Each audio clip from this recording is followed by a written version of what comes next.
Well, hello and welcome to Wisdom Wednesday. It's November 3rd and we are in Proverbs chapter 3. Looking forward to press into this passage today. We will be looking at a few verses 5 through 8, as well as 19 down a little ways from there. It's been a great time having gone through these Wisdom Wednesday videos with you, and excited to continue to see how God brings revelation to us through the book of Proverbs. So I wanted to read out verses 5 through 8. It says, "Trust in the Lord with all of your heart, and lean not on your own understanding. In all of your ways acknowledge him, and he will make straight your paths. Be not wise in your own eyes. Fear the Lord and turn away from evil. It will be healing to your flesh and refreshment to your bones." Solomon has this constant reminder throughout the entirety of the book of Proverbs, where he differentiates between our own understanding and the wisdom of God.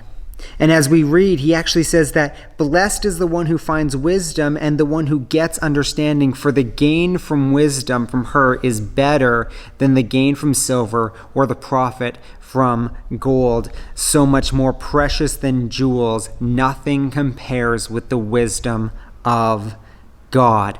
And so Solomon's challenge, his direction, his wisdom, his ability and desire to share with us is that we would follow God with all of our heart, trusting in him as our wisdom and not leaning on our own understanding.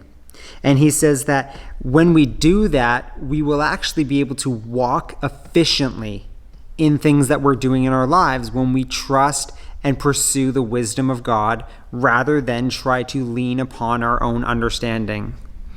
And I think that's a really good thing to just constantly remember day by day. What does it look like to trust in the wisdom of God?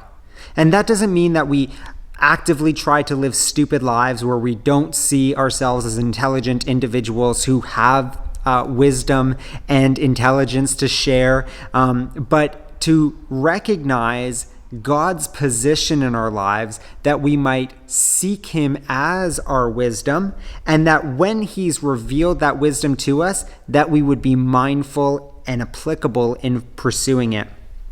I want to read out of verse 19 as well. It says, "The Lord by wisdom founded the earth. By understanding he established the heavens. By his knowledge the deep broke open, and the cloud drops down the dew." And this is a really beautiful and poetic thing. But what I see here in this, friend, is that the Lord created reality. There's a lot of times where in our leaning on our own understandings, we actually live in false realities about and perceptions about how things exist.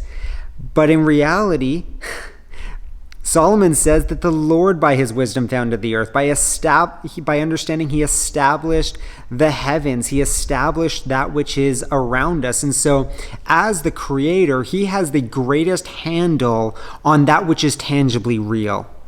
Whereas when we lean on our own understandings, we can become confused and muddled by that which is around us. And so Solomon's plea to us is that we wouldn't lean on our own understanding, but that we would trust and walk in the wisdom of God.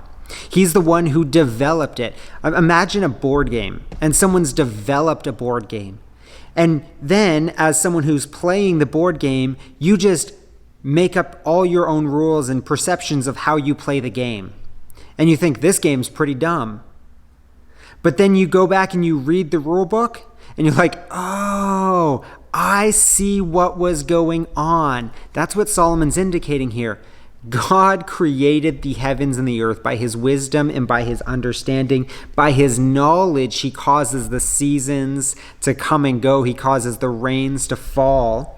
And you and I like to lean on our own understanding and perceptions about these things. But Solomon reminds us, he says, no, go back to the source for wisdom and understanding and knowledge. And in that you will understand the purposes of not only those things that God created, but also the purpose that God has for your life as well.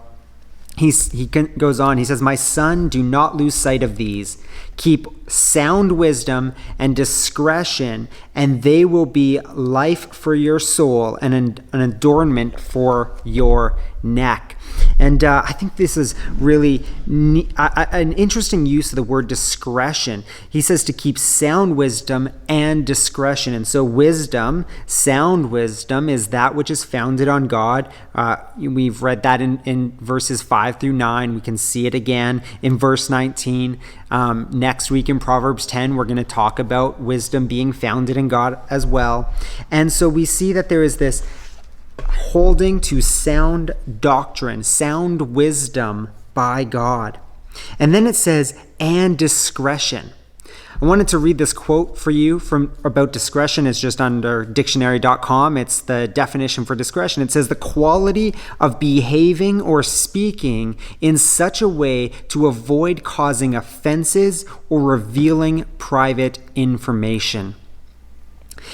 So Solomon is encouraging us to not only have wisdom that comes from God, but have the behavior and the quality, the character of speaking in such a way to not cause offense or sharing private information.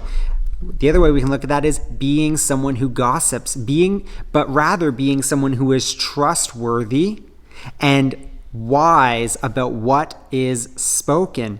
Another definition is the freedom to decide what should be done in a particular situation. Now that's a heavy weight to carry, to have the freedom to decide, and that is true freedom, the ability to decide to do what is right and the ability to do it. And Solomon encourages us to have wisdom and discretion in our lives because they will be life for our soul. How many times have you maybe not walked in discretion and you've spoken or lived or behaved in such a way that caused great offense or the revealing of private information, or you had the freedom to do what was right but you actively decided to do what was wrong, and you get that pain within your soul of like, ugh, that did not go the way I thought it was supposed to. And it's because we didn't walk in a time of sound wisdom or discretion. Solomon goes on to say, he says, when we live in this trustworthy, integrous, and aware life of pursuing the wisdom of God, he says in verse 23, then you will walk on your way securely and your foot will not stumble. If you lie down, you will not be afraid. And when you lie down, your sleep will be sweet. I think that there is often times where we have difficulty sleeping, and it is an indication that we are not walking in sound wisdom or discretion. And I think that's a good litmus test to say, hey, Lord, where am I at with this? There's some, and the way that God, or that Solomon reveals this to us, he says, do not be afraid.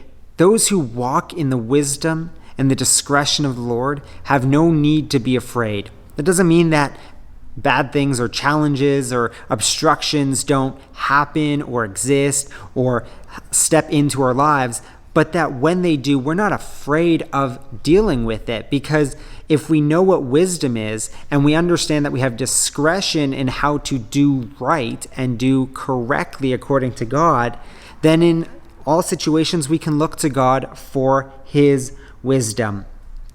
I encourage you to read Proverbs chapter 3 today. Sit in silence, meditate, consider the words, and ask the Lord to reveal to you what it looks like to walk in his wisdom, not in your own understanding, that your walk might be secure and that your foot would not stumble.